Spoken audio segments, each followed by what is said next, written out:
Spy's knife instantly kills from the back. But how insane would it be if we reverse this? This was actually a weapon that Valve tested, concluding the idea was terrible. But is it even that good? Face stabbing does seem crazy, but the spy is also very squishy. What good is face stabbing if you die before getting in range to do so?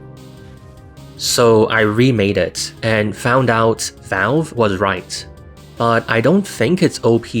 Instead, just very good, since a few things stop it from being an absolute menace. So, how is it good?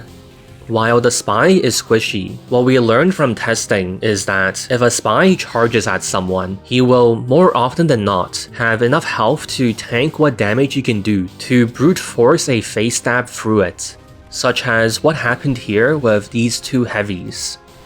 One dies because he simply can't do enough damage quickly enough to kill the spy before he dies, but the second heavy survives because of the work the first heavy did. Or this soldier who blasted the spy in the face, but he just eats it and stabs him. He walked away with 7 HP. So that's what enabled face stabbing to be fundamentally viable.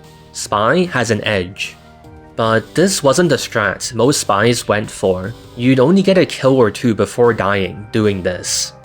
Instead, most spies were craftier, such as standing around a corner, or surprising players in general. This was stupidly effective because you just don't have time to react, you simply die. This soldier gets jump scared by a spy coming around the corner, ending his life. This spy was going along his merry way and dies to a random spy jumping around the corner who stabs him. Two of his other teammates also get caught and die. This demo was innocently pushing through the tunnel until a spy leaps into his face and kills him. Naturally, this led to the logical conclusion of, wait, can't we just sit in front of spawn? So players tried it, and it actually works. Here's a spy standing outside Blue's spawn room on Upward and stabbing a clueless spy who just spawned. Red spies camped the Blue spawn room and they caught unsuspecting Blue players. Part of what makes spawn camping good is the doors blocking your view, so you blindly walk into a spy. But somehow, spawn camping still worked, even with Turbine's transparent doors. But spawn camping wasn't that common, because after 2 to 3 kills, there'd be a spy or a pyro that spawns and ends your fun, such as what happens here. A blue spy is camping red spawn, but a red spy comes out and stops him. Disguises were good with face stabs. The tiny bit of time a disguise can buy you before someone starts blasting secured kills that wouldn't have happened. I got tricked by this medic disguise and died before I could do anything. But what's even smarter was friendly disguises. This was incredibly devious because it makes the spy running straight at you not suspicious, but also mind games your opponent. They end up making the wrong moves and opening themselves up to the face stab. There's a red spy in this building who's disguised as a red pyro. The blue pyro might have been fooled into not going for an air blast and allowing a face stab, but I was definitely tricked by the disguise. I expected to fight a red pyro, so instead of pulling out my primary, I stuck with the stickies since they're much better against pyros.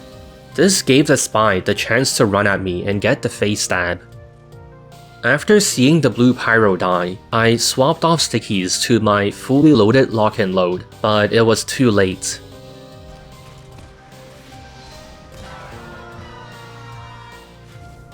Dead Ringer was used a good amount, but tanking hits wasn't even the main attraction.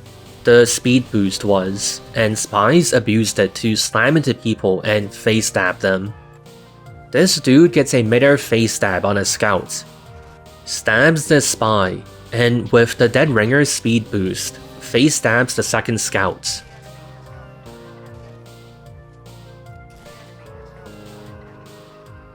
There is supposed to be a downside of not being able to backstab anymore, and he does occasionally get shafted from that. But what also happened a lot is a spy pricks you in the back, you turn around to see what happened, and he face stabs you. So technically, there's no backstabs, but there's backstabs.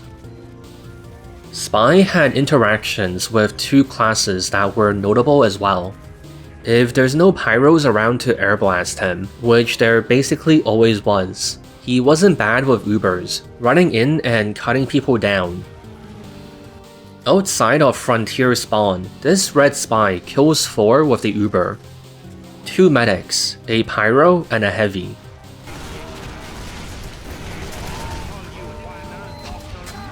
On Dust Bowl's second stage, this red spy charges into their trench and guts the blue spy, medic, demo, and soldier.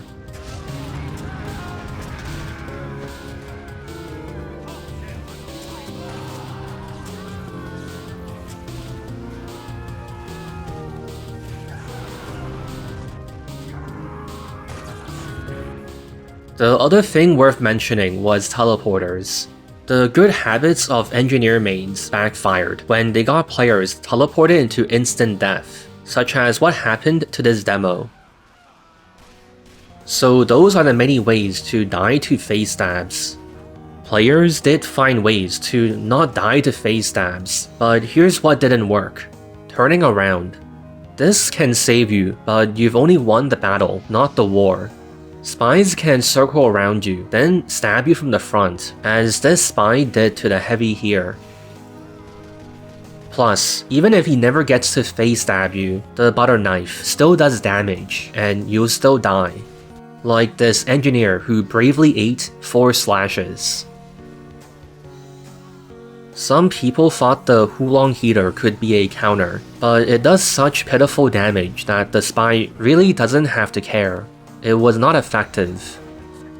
Natasha was tried, but players quickly gave up on it since the slow, in practice, wasn't enough to make a difference.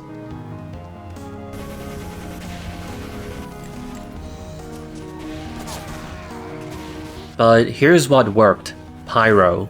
He still really shut spies down, and was the reason I would say face stabbing isn't quite truly OP.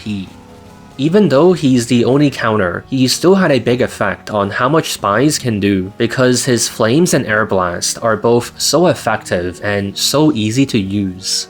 Flames are easy to aim, and the air blast has a massive hitbox. A pyro is going to be able to kill or toss a spy around without issue the vast majority of the time.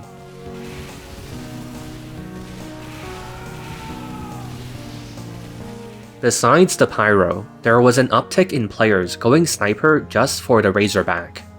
It's not amazing, you can very much still die even after being saved from a stab, but it's also not terrible. It can make a difference. So the Razorback is okay. So face stab, very good, but pyro still exists, and the spy is still the spy, so he's still not that hard to kill. He has an edge, but not absolute dominance. Most classes, while not super effective, can eventually get the job done. He basically gets 1 to 4 kills, dies, and respawns to do it all over again. That's very good, but not OP.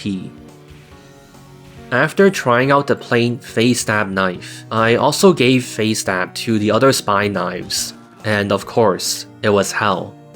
The kunai and big earner steamrolled over everyone. Here's a fun montage of everyone dying.